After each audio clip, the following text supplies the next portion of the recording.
Hey guys, what's going on? Nivens here. Time for your weekly rock wind-up. My final weekly rock wind-up as a 37-year-old.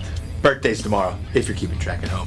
Gonna jump right into it actually with condolences to Nick Cave and his family this week. Sadly, his son Arthur slipped off, I guess, of a cliff, fell and had some life-sustaining injuries, and then has passed away. He leaves behind a twin brother, Earl. From what the press release said about the incident, he was a happy-go-lucky young man. So again, condolences to the Cave family. Well, it seems as of now, GM is going to stand behind their man Kid Rock. If you remember, the National Action Network had talked to GM about pulling their advertising, subsequently their funding for Kid for his summer tour, because he still continues to stand behind his usage of the Confederate flag. Basically, it told people that were saying, hey, you should stop using it, just kiss my ass, typical Kid Rock style. But according to the GM spokesperson, Kid has only been using the American flag on this tour, and as for right now, they're going to stay behind him.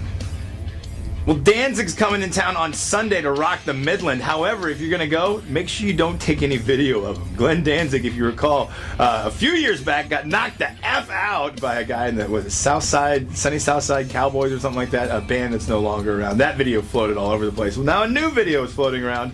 This one showing Danzig pouncing like a cheetah on a guy that holding the camera trying to get a picture of him outside of his bus. Danzig puts the dude in a chokehold of some sorts, and then that's kind of the end of it. So have fun at Danzig. Don't film him.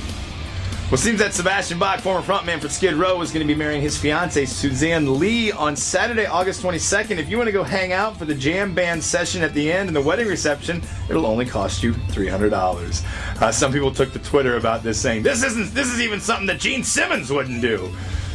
If you head out there for the party, let me know how it is. Now we'll close out your weekly rock wind-up with all that new music and stuff and Sorry about that.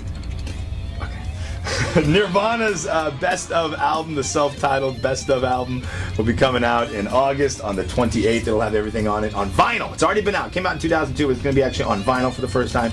It's got everything from, of course, Smells Like Teen Spirit, Come As You Are, to one of my favorite renditions of theirs, Where Did You Sleep Last Night, also called In the Pines, if you're a music nerd like I am. You already know about New Disturbed coming out. However, they're going to do a CD release party at the House of Blues in Chicago on August 21st. Limited edition tickets, obviously, for this thing.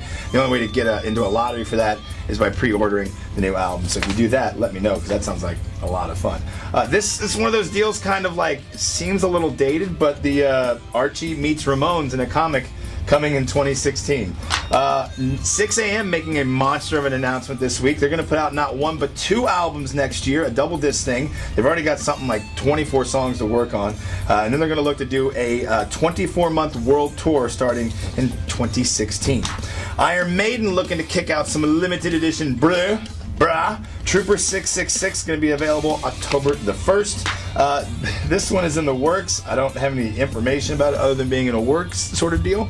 But if you're a fan of Fight Club, and you're a fan of Trent Reznor, and you're a fan of David Fincher, maybe you'll be a fan of the Fight Club rock opera.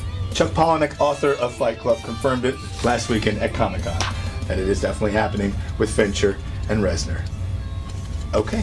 Queen doing a monster vinyl LP collection on September 25th. 18-disc box set, 15 of the band's albums. It's pretty dope. Each one pressed on a different colored disc in keeping with the original artwork. I know, there's a lot of stuff to talk about. Hold on. Hell yeah, I'm talking about kicking out a new album next year, about March or April. Looks like they're going to go back in the studio already in October. And once again, as you know, I'm sure my gal is in a burlesque revival, and they're celebrating David Bowie for Fringe Festival, which starts basically tonight and this weekend and into next week. So if you want to try and get yourself maybe a pair of passes, possibly win them, so make sure you either follow them on Twitter or like them on Facebook and hashtag them your favorite Bowie tune using the hashtag Bowie Burlesque.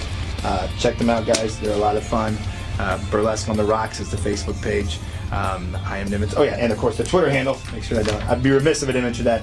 At Burlesque Rock KC. I'm Nivens. Thank you very much for tuning in to your weekly rock wind-up. I will be gone on vacation next week, celebrating my birthday up in New York City. Go figure. Have a great weekend. There you go. Peace. Quiet on the set. Said quiet on the set. How can I focus? How can I focus with this? That's it. I'm going to my chair.